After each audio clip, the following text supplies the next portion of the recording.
When the first bombing happened, I was 1.5 years old. I was in a car with my mom taking my older brother to kindergarten, and we stopped to pick up my brother's friend. He was walking towards the car, and he paused to tie his shoelace.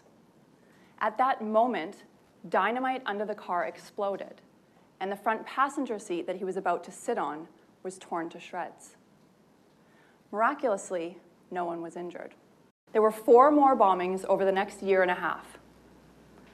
I remember waking up in the middle of the night to an explosion, coming out of my room and seeing shards of glass glistening all across the floor. The explosion had shattered every piece of glassware in the house. I remember holding on to my mother for dear life and wailing in terror. I remember the moment she had to put me down to call the police, and how unsafe I felt. As a clinical psychologist, I've spent my career studying the human mind, and specifically the impacts of childhood trauma. And I can now look back and see that what happened in my life after this series of bombings was a very logical response to intense, unpredictable, and unexplained terror. But at the time, I was simply moving from one day to the next, as all little kids do. In general, I was a pretty happy kid. But there was also this continual underlying sensation that the world was not safe. My parents never found out who was bombing us, so we lived with the constant threat of an unknown enemy who could strike again at any moment. Now, the human mind is incredible when faced with challenge. People can survive in the most horrific environments, much worse than what I experienced, because the mind always finds a way to adapt. Here's how my genius little mind figured out how to protect me. I got rid of everything about myself that made me soft and vulnerable. At the age of 4, I convinced my parents to shave my head. Even at that young age, somehow I knew that I could will away my scary feelings and regain a sense of control in my life. For many years, I refused to conform to anything feminine.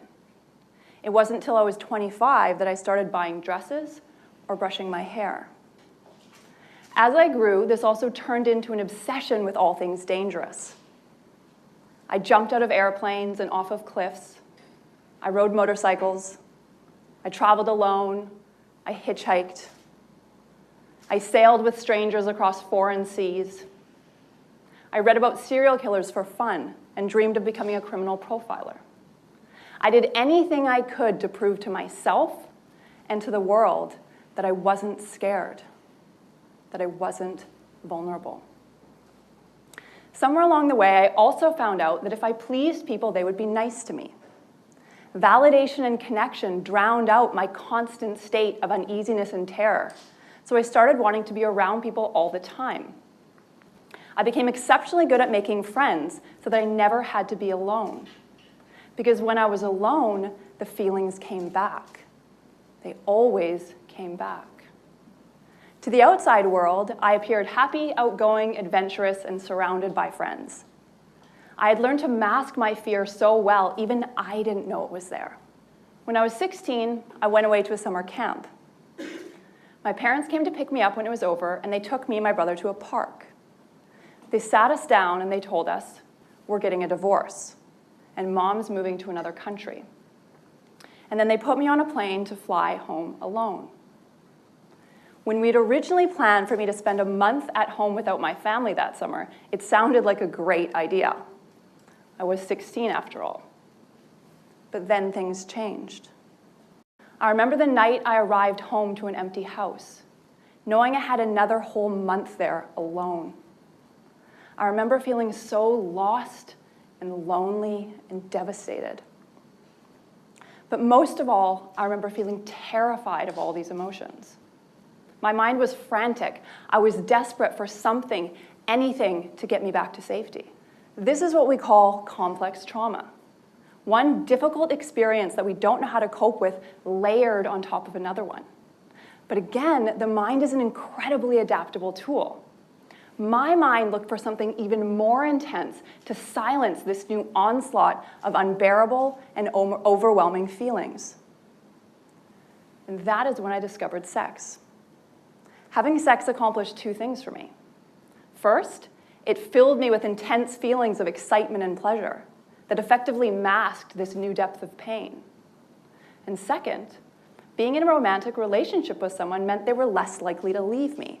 So the constant companionship that I craved was even more secure. But relationships became very complicated for me because while I was desperately seeking connection, I was also terrified of the feeling of loss. So every time I got close to someone, I would push them away so they couldn't leave me. And then, of course, I found alcohol.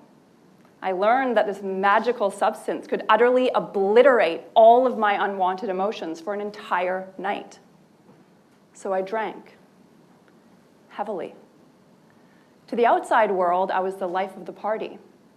I became what my friends like to refer to as the hailstorm, searching for fun, excitement, and rebellion around every corner.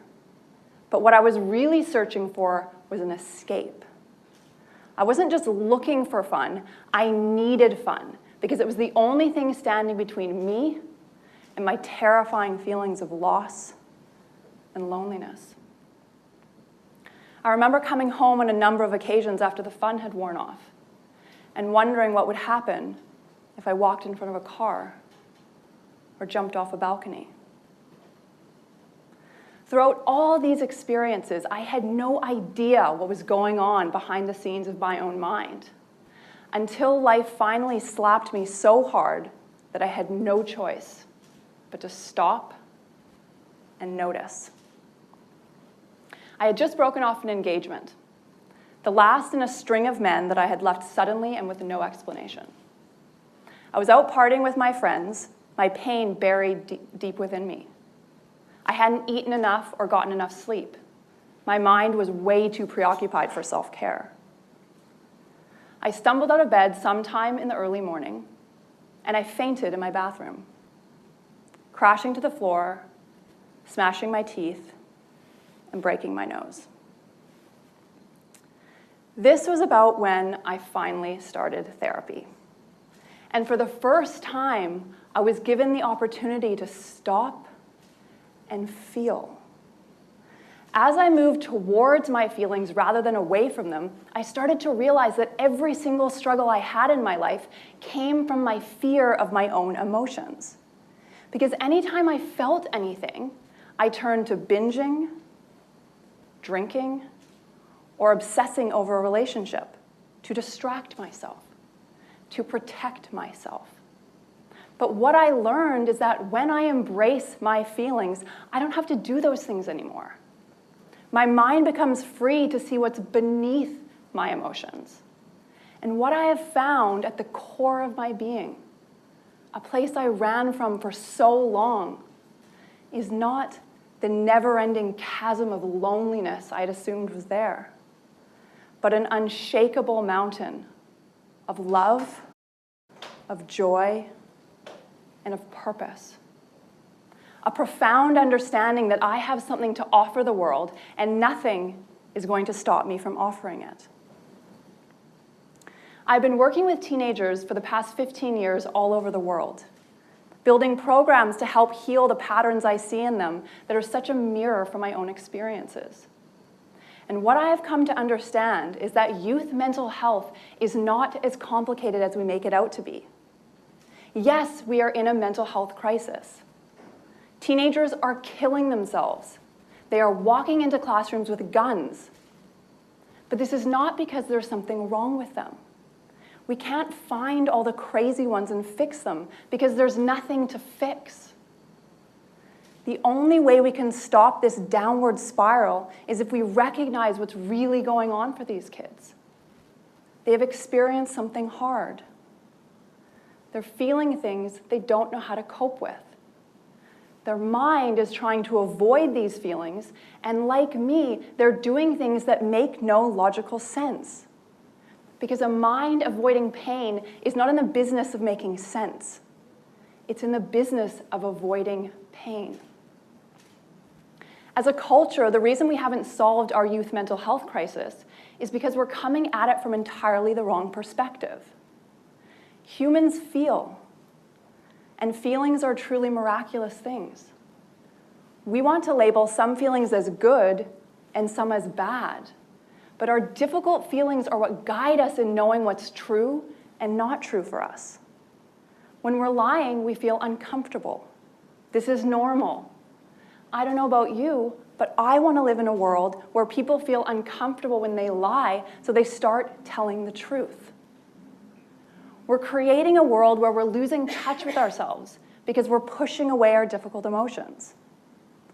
Someone asks us how we are, and we automatically say fine, no matter what the truth is. We're invited somewhere, and we accept, not because we want to, but because we don't want to deal with the feelings of guilt that will arise if we say no. When we're sad, we take a pill or have a drink. When we're bored, we reach for technology. And when we're scared, we cling to whatever we think will keep us safe, regardless of the consequences. And when this endless cycle of avoidance wreaks havoc in our lives, we think we're a failure because we just can't get it together. It's as if a tree held up an umbrella every time it rained, and then sat there thinking there was something wrong with it because it wasn't growing. Science is now showing that the relationship we have to our emotions is far more complex than we had realized. Recent research by Joseph Ledoux at NYU shows us that the experience of emotions is a combination of a complex web of factors, including our past and present experiences and our sense of who we are. What makes us feel a certain way is a combination of layers upon layers of experiences that we have to delve into, not avoid, in order to get to the bottom of what is really going on in our lives. How do we change this paradigm? How do we learn to move towards our difficult emotions when our entire culture is based around avoiding them?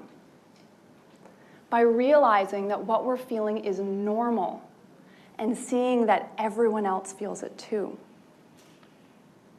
I've spent the past few years traveling around the world, filming interviews with teenagers about their experiences of overcoming trauma. And the stories they shared were incredible. I interviewed teenagers like Sarah, who was severely bullied and hid her pain by harming herself and hating her bullies. When she learned to embrace her feelings, her sadness helped her realize that her bullies were also sad and that she was not to blame for the way she'd been treated. I interviewed teenagers like Nadia, who felt so ashamed because one of her classmates sexually assaulted her in the hallway at school. She thought, like most of us do, that if we speak about these experiences openly, people will judge us. She was raised in a culture that believes if we bring up these topics in schools, we might upset people. But not talking about feelings is what keeps kids like Nadia isolated and without support. When she was finally able to express her feelings, her shame led her to finding strength she never knew she had. I interviewed young heroes like Diami, who thought there was something wrong with him because he experienced horrific racism. He was suicidal until he learned to lean into his difficult feelings. And now he leads an incredible life where his devastation allows him to help other teens like him find hope. We have an assumption in our culture that people who struggle are weaker or there is something wrong with them. But the opposite is true. People who struggle are often the strongest because the courage that it takes to embrace those feelings grows that strength. Facing our feelings is hard. It is often terrifying. When I first started this process, I thought that I would absolutely fall apart if I let all my feelings in. And in many ways, I did. But then I learned the purpose of my pain. I am so grateful for everything I went through. Because of my trauma and all the ways I reacted to it, because of the journey of self-discovery that it put me on, I had the tools, the knowledge, and most importantly, the motivation to create a mental health intervention program based on documentary stories of young people like Sarah, Nadia, and Diami that is being used in schools globally to help an entire generation of teenagers build practical skills for facing their own challenges and coming out the other side as heroes in their own lives. My personality and my struggles are a tapestry of all the things I've been through. I could choose to feel bad about myself because of this. Or I could choose to recognize that my complexities don't make me crazy, they make me human. Just like all the beautiful and gritty layers that make up each and every one of you. What you might think of as your flaws are actually the pathway to the best version of you. Because in embracing these hidden parts of yourself, you will find your greatest strength. So I would like to leave you with this offering. Look for one place in your life where you are avoiding difficult feelings. Let yourself feel into it. Know that these feelings don't mean there's something wrong with you.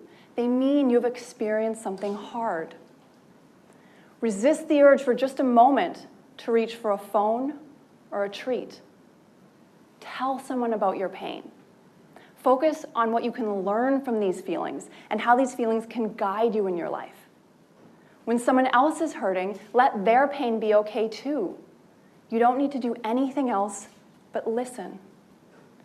If we all open to difficult feelings in this way, we will be changing the way we think, the way we act, and the way we treat each other. Together as a collective, we can feel our way to a better world.